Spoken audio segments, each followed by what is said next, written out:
anchored by the deep friendship between our people. This relationship, which, with good reason, we and our predecessors have long called special, has made us safer and stronger through the generations. Our people have fought and died together for the values we hold dear. We have innovated, traded, and created together, fueling our economies and cultures through myriad forms of exchange. We have celebrated together, mourned together, and stood together in the best and worst of times.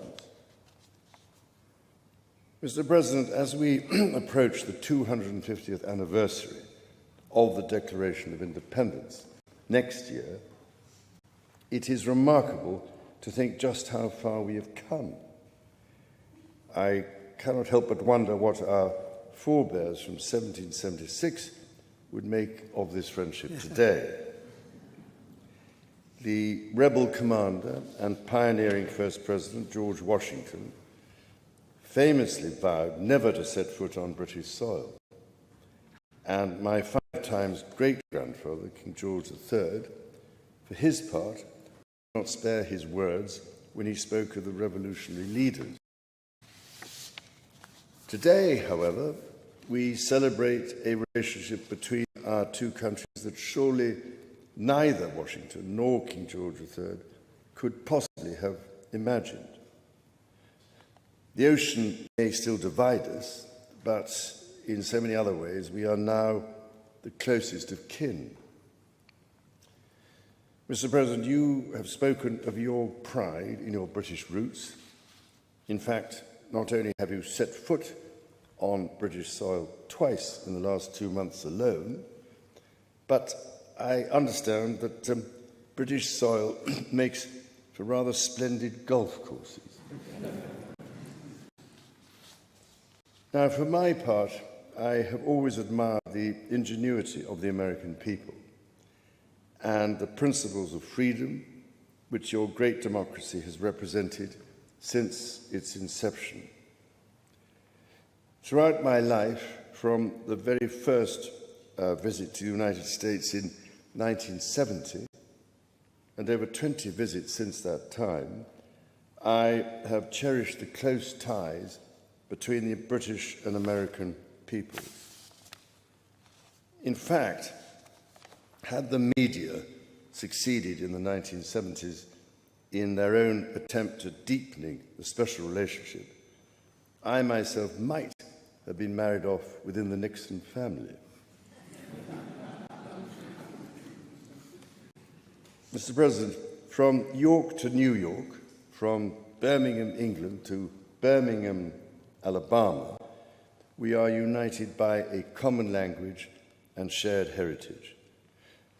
The many thousands of people from each of our countries who have made the other their home have enriched our societies immeasurably, a fact that gives me the greatest pride. Our cultural connections, too, continue to flourish, with our actors, musicians, writers and television presenters prospering in the hearts of transatlantic audiences. Today, our alliance spans every field of endeavour and shows vast potential for growth. The United Kingdom was your partner in the first trade deal of your administration, Mr. President, bringing jobs and growth to both our countries. And no doubt we can go even further as we build this new era of our partnership. Our two nations have an exceptional legacy of shared discovery. Together we laid the foundations of nuclear science, mapped the human genome, and built the internet, upon which all contemporary commerce, communication and defence is based. Together, our scientists and engineers are shaping the world of tomorrow, not least with new partnership agreements on technology and the prosperity that stands to bring. Our countries have the closest defence, security and intelligence relationship ever known. In 2 world wars, we fought together to defeat the forces of tyranny. Today, as tyranny once again threatens Europe, we and our allies stand together in support of Ukraine to deter aggression and secure peace. And our AUKUS submarine partnership with Australia sets the benchmark for innovative and vital collaboration. The successes of the British Redcoats and of George Washington's Continental Army today stand shoulder to shoulder, brothers and sisters in arms, protecting the freedoms we both cherish. Our countries are working together in support of crucial diplomatic efforts, not least of which, Mr. President, is your own personal commitment to finding solutions to some of the world's most intractable conflicts in order to secure peace. In striving for a better world, we also have a precious opportunity to safeguard and to restore the wonders and beauty of nature for the generations who follow us. We share the ambition and determination to preserve our majestic lands and waters, above all, to ensure that we have clean water, clean air, and clean food. Our legacy for the next 250 years and beyond is to ensure that our children, grandchildren, and those who come after them can experience the awe and magnificence of the natural treasures found in the countryside, on the coasts, in the seas, and in the national parks established by your predecessors and mine. Mr. President, Mrs. Trump, the bond between our two nations is indeed a remarkable one. Forged in the fire of conflict, it has been fortified through our shared endeavours and burnished by the deep affection between our people. Tested time and again, it has borne the weight of our common purpose and raised our ambition for a better world. So, in renewing our bond tonight, we do so with unshakable trust in our friendship and in our shared commitment to independence and liberty. Therefore, as we celebrate this unparalleled partnership, allow me to propose a toast to President Trump and the First Lady, and to the health, prosperity and happiness of the people of the United States of America.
Your Majesty, Melania and I are deeply grateful to you and Queen Camilla for your extraordinary graciousness. And to William and Kate, thank you so much. It's been so great being with you today. Thank you very much. Appreciate it. It's a singular privilege to be the first American president welcomed here.